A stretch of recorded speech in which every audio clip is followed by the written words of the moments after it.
بسم اللہ الرحمن الرحیم او کالذی مر علی قریۃ وہی خاویۃ علی عروشها، یا آپ نے اس شخص کی طرح کے شخص کے واقعے پر غور کیا ہے جو ایک بستی کے پاس سے ایسے وقت سے گزرے جب وہ بستی اپنی چھتوں کے بل گری پڑی تھی۔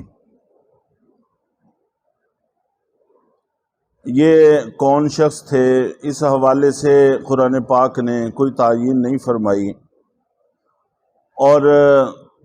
صحیح احادیث میں بھی اس کا تذکرہ موجود نہیں ہے، اور قرآن پاک جو بات ہمیں سمجھانا چاہتے ہیں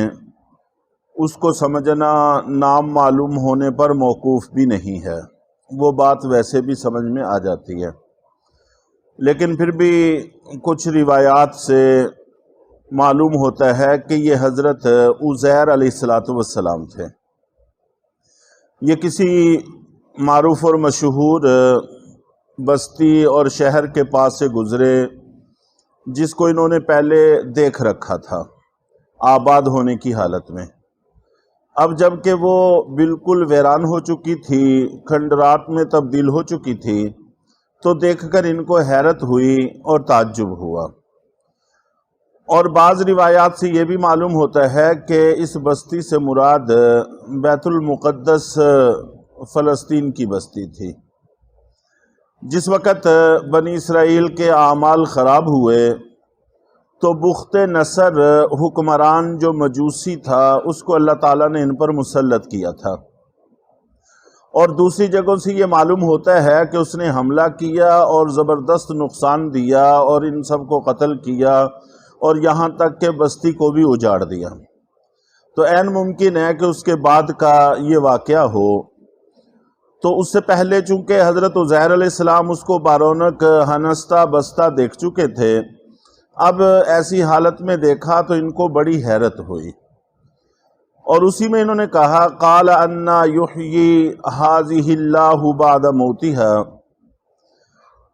تو اس شخص نے کہا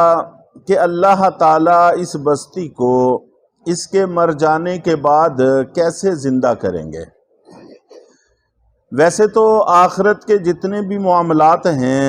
ان پر ایمان لانا اس سب کا تعلق غیب کے ساتھ ہے۔ بن دیکھے دلائل کی روشنی میں آخرت کی ہر چیز کو ماننا یہ اصل ایمان ہے، اور یہی ایمان کا کمال ہے، اور اسی کے اندر انسان کا امتحان ہے کہ دلائل سے جو بات ثابت ہو چکی ہے، اب اگر اس کو مان لیتا ہے تو یہ کامیاب ہے، اگر نہیں مانتا تو یہ ناکام ہے۔ مشاہدہ یہ ایمان بالغیب کے مخالف ہے، لیکن جس وقت کوئی شخص ایمان بالغیب کا کمال حاصل کر چکے اور اللہ رب العزت اس کو ایمان کامل سے مالا مال فرما دیں،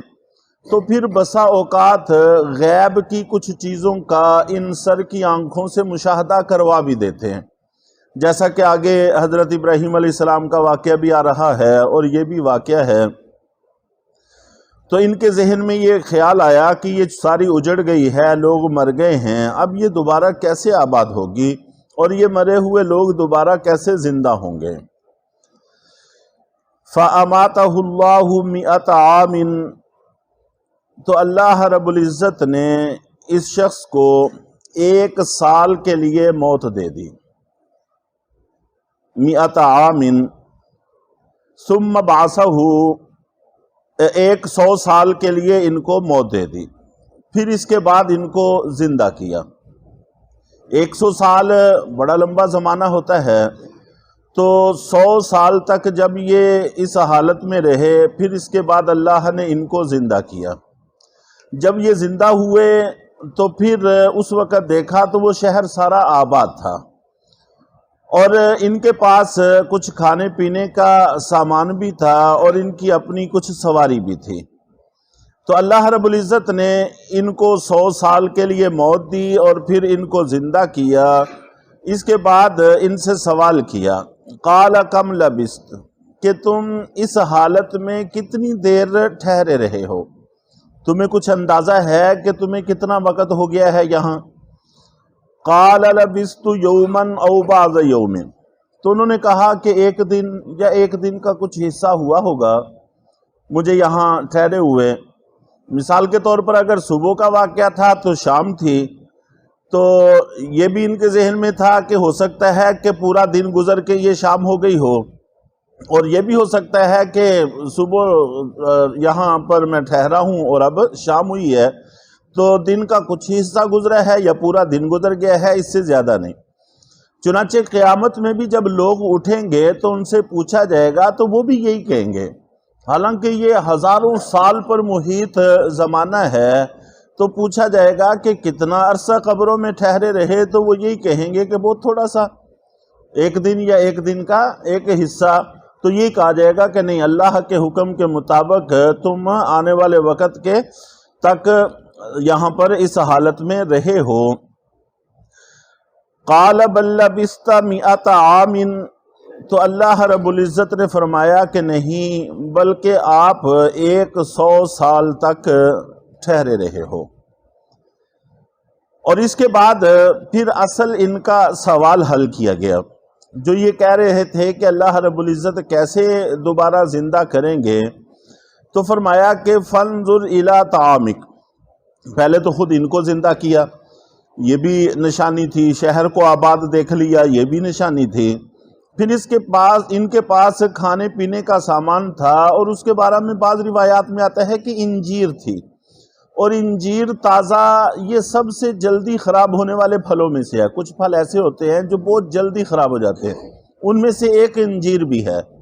جب اس کو خشک کر لیا جائے تو پھر تو یہ وقت کچھ گزار جاتی ہے، وگرنہ تازہ حالت میں بہت جلد خراب ہو جاتی ہے۔ اور اسی طرح ان کے پاس کچھ جوس تھے وشرابک، اور جوس بھی آپ جانتے ہیں کہ خراب ہونے والی چیزوں میں جلد خراب ہونے والی چیز ہے۔ کسی بھی چیز کا جوس نکال کے فوراً استعمال کر لیا جائے تو وہ تو ٹھیک ہے،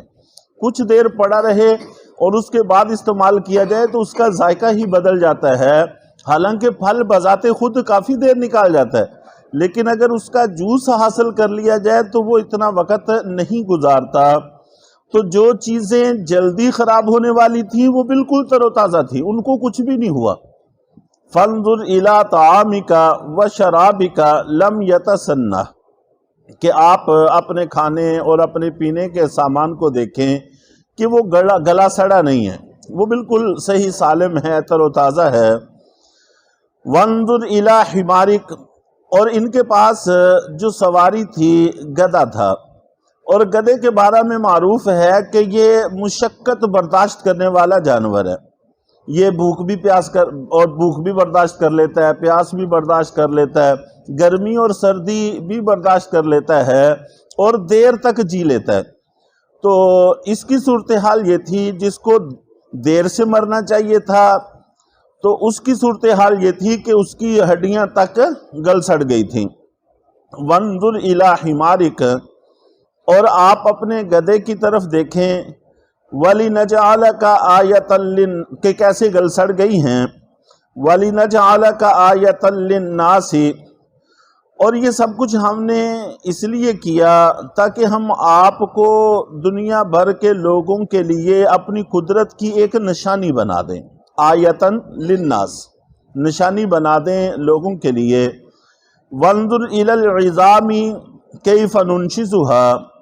اور دیکھیں ہڈیوں کی طرف کہ کیسے ہم ان کو اٹھاتے ہیں۔